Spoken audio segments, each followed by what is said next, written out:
안녕하세요. 예랑이 엄마입니다. 오늘은 제가 좀 횡설수설 안 하기 위해서 글을 좀 썼습니다. 그래서 글을 쭉 읽는 형식으로 이렇게 할까 합니다. 제목은요, 캄캄한 밤길입니다. 읽겠습니다.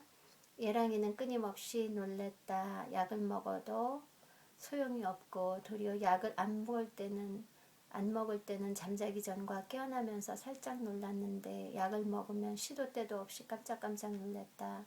몸은 점점 야위고 힘이 없었다. 안 자고 잘 안 먹는데 그래도 무언가를 해야 될 것 같아 신경내과 의사 처방대로 약을 먹였다. 먹일 때마다 느낌이 아이에게 독을 먹이는 안 좋은 기분이 들었다. 정신없이 2년이라는 세월은 지나가고 예랑이 증세는 점점 악화되어 갔다. 어느 날 마음속에 내가 예랑이를 위해 좋은 선택을 하고 있나 하는 의문이 들었다. 곰곰이 생각해보니 나라면 놀랄지라도 약을 안 먹고 싶을 것이다.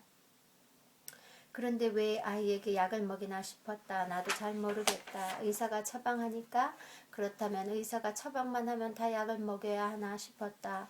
그러던 중 의사는 약의 양을 더 늘리고 다른 2가지 약을 처방하자고 했다. 신경과 의사는 일단 놀래는 것을 약으로 막는 것이 최우선이라지만 예랑이의 전체적인 건강 상태가 우려되었다. 약의 부작용이 A4 용지 2장 분량이었다. 주님 어찌하나요? 우리 예랑이는 어떻게 해야 하나요? 기가 막혔다. 약의 부작용인지 병이 진전되는 것인지 눈에 초점은 없고 눈이 흐려져 금방이라도 숨을 쉬지 못할 것만 같았다. 2살이 지났는데도 목을 못 가누고 온몸이 축 늘어져 손가락 하나 까딱하지 않는다. 병원에선 이 검사 저 검사 한다 하여 온몸을 바늘로 찔러대고 현대의학으로 할 수 있는 검사는 다 하였다. 아프지 않은 보통 아이라도 이런 과정을 지나면 두려움에 쌓일 것이다. 아이는 점점 더 예민해지고 나도 더 이상 감당하기가 힘들었다. 병원에선 계속 와라가라 하는데 정작 뚜렷한 치료법은 없다. 오늘은 아버지 살려주세요 했다가 내일은 하나님 아버지 차라리 예랑이와 저를 주님 부모로 데려가 주세요를 반복했다. 매일이 악몽이다. 삶이 무섭다.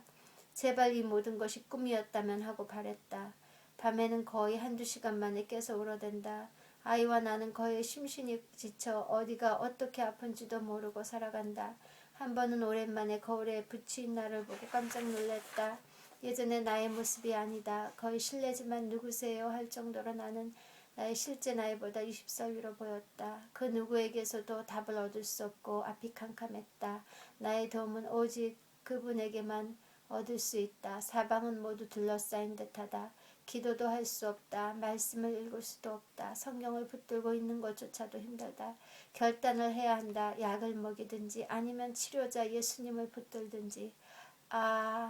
나의 깊은 심령 속에서 아버지, 아버지, 하나님 아버지 하는 탄식이 나온다. 약이 처음에는 효과가 있는 듯 했지만 점점 양을 늘려야 하고 다른 약을 2가지 더 썼고 3가지를 먹이며 계속 상태에 따라 양을 늘려야 한다고 했다. 그런데 아이는 점점 호흡곤란이 오기 시작했고 전체적으로 서서히 죽어가는 느낌을 받았다. 이제는 더 이상 울지도 못한다. 그러던 어느 날 예랑이는 숨을 제대로 못 쉬어서 응급실로 실려가게 되었다. 응급실 의사는 항경련제 약을 시켰다. 이유인즉 약이 계속 호흡곤란을 가져오기에 본인 입장에서는 아이의 소화 경련이 올지라도 약을 중단시켜야 한다고 했다. 육체를 가지고 살아가는 인류들은 한계가 있다. 3차원의 시간과 공간의 제약을 받으며 한쪽을 이루려면 다른 한쪽을 잃게 되고 한계를 선택하면 다른 길을 동시에 갈 수가 없다. 나는 그동안 세상과 나의 참 구원자를 번갈아가며 살아왔다고 생각했다. 그런데 사실은 그렇지가 않다. 나는 순전히 나의 욕심과 나의 뜻대로 살아왔다. 입으로 예수님을 부르지만 내 마음은 전혀 그분을 신뢰하지 않는다. 사랑하지도 않는다. 그분의 이름을 부르는 이유도 그저 내 자식 고쳐달라고. 그동안에 살아온 삶이 얼마나 그분의 성품과 동떨어져 살아왔는지 돌아보게 된다. 교회도 나를 위해 다니고 내가 원하는 대로 되게 해달라고 주님께 어린아이처럼 떼쓰고 억지 부르며 살았다. 세상에 이미 계셨고 만물을 만드신 그분의 눈길을 바라보며 예수님과의 실제적인 만남이 있을 때 그분의 빛으로 나의 영적 상태가 진단되는 것이다. 나는 그분과 반대길로 걸어왔다. 실제적인 그분의 만지심이 있으면 진단과 치료가 함께 이루어진다. 그래서 두려움이 없다. 나의 죄가 드러나는 것이 행복하고 생명에 이르는 회복의 길로 들어서게 된다. 예수님 살려주세요. 당신의 옷자락만 붙들어도 제가 살겠나이다. 예랑이가 아프기 시작하면서 그동안 가져왔던 믿음과 담대함이 서서히 죄책감으로 빠지기 시작했다. 혼란스럽다. 그동안 살아오면서 10년 전에 저지른 죄를 내가 제대로 회개하지 않아서 내려진 벌이든지 아니면 주님이 용서 안 하시고 이제서야 내게 한꺼번에 벌을 주시는 것이든지 둘 중 하나로 느껴졌다. 나의 죄로 예랑이가 이렇게 된 것 같아 나는 숨쉬는 것조차 고통스러웠다. 그러던 중 꿈을 꾸게 되었다. 뷔페를 가서 많은 음식이 있는데 나 나름대로 욕심부리지 않고 흰색 두 종지 그릇에 소박하게 음식을 담아 먹으려 한다. 그런데 앞에 앉아있던 사람이 말도 없이 내 그릇을 본인 앞으로 잡아당겨 놓았다. 나는 속으로 참 이상한 사람이네 생각하면서 겉으로는 친절하게 드세요 하였다. 잠시 후 또 옆에 있는 사람이 본인의 접시에 음식이 많은데도 나의 마지막 소박한 종지를 또 빼앗아 갔다. 참으로 이해가 되지 않는 상황이다. 내 앞엔 모두 뺏겨 아무것도 없다. 나는 일어나 어떻게 그럴 수 있느냐고 물으며 테이블에 앉아있던 다른 사람들에게 나의 편을 들어달라고 동의를 구하였다.